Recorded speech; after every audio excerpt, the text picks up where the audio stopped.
Meteorites lend clues to our solar system's origins. This is by Anne M. Stark, Lawrence Livermore National Laboratory on phys.org. The isotopic composition of meteorites and terrestrial planets holds important clues about the earliest history of the solar system and the processes of planet formation. Lawrence Livermore National Laboratory LLNL scientists and the collaborator from the University of Munster reviews recent work that shows how meteorites exhibit a fundamental isotopic dichotomy between non-carbonaceous NC and carbonaceous CC rocks or sediments containing carbon or its compounds groups, which most likely represent materials from the inner and outer solar system. The research appears in journal Nature Astronomy. The solar system formed 4.5 billion years ago by the gravitational collapse of a nuclear cloud core, which resulted in the formation of a circumsolar disk of gas and dust, sometimes called the solar nebula. This disk was ultimately transformed into a planetary system consisting of a single central star, the Sun, surrounded by 4 terrestrial planets, Mercury, Venus, Earth, and Mars, as we know, in the inner solar system, and 4 giant planets in the outer solar system beyond the snow line, quote unquote, and a multitude of smaller bodies, including asteroids, moons, dwarf planets, and comets. To understand how the solar system evolved towards its present-day configuration, the events and processes occurring during the earliest stages of the solar system history must be reconstructed at a very high temporal and spatial resolution, said LLNL, Lawrence Livermore.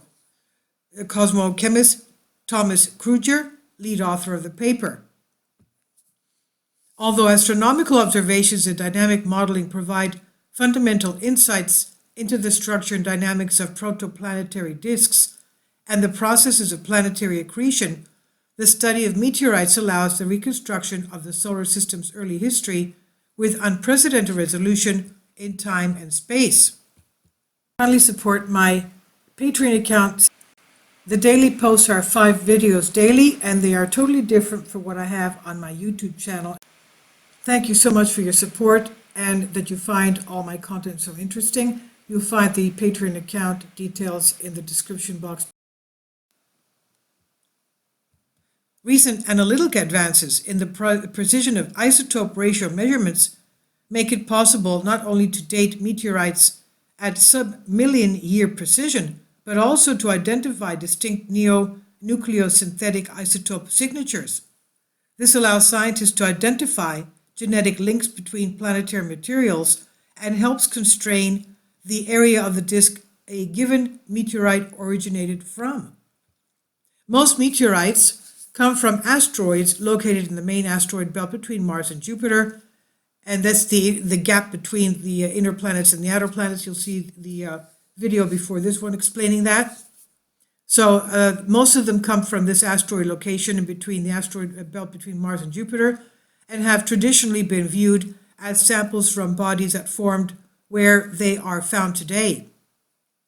However, recently, this perspective has changed dramatically with the discovery of a fundamental genetic dichotomy observed in the nucleosynthetic isotope signature of NC and CC meteorites.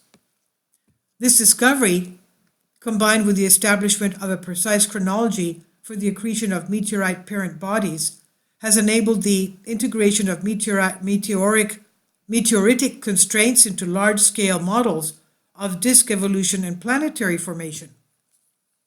The non-carbonaceous carbonation meteor dichotomy.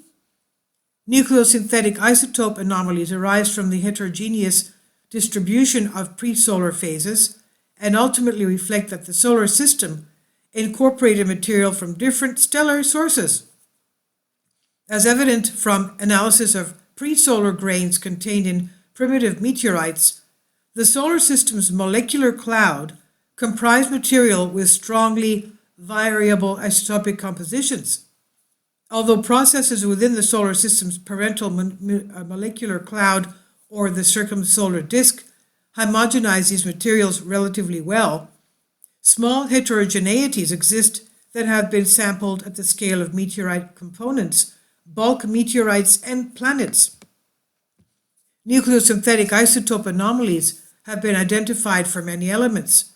The team focused on those elements: oxygen, chromium, titanium, molybdenum, nickel, ruthenium, and tungsten, that are most relevant for the definition of the NC-cc dichotomy and provide the most detailed insights into the dynamics of our early solar system. The NC-cc dichotomy most likely reflects the separation of the early solar system into an inner and outer disk separated by Jupiter, Kruger said. The team said linking the chronology of meteorite parent body accretion with the NC-cc dichotomy provides new insights into the dynamics and large-scale structure of our solar protoplanetary disk, the formation and growth history of Jupiter, and the accretion dynamics of terrestrial planets. That means the four inner planets, Mercury, Venus, Earth, and Mars, including delivery of water and highly volatile species to our Earth. So this is by Lawrence Livermore National Laboratory, Thomas Kruger and colleagues on phys.org. Please leave your comments, and thank you for your support.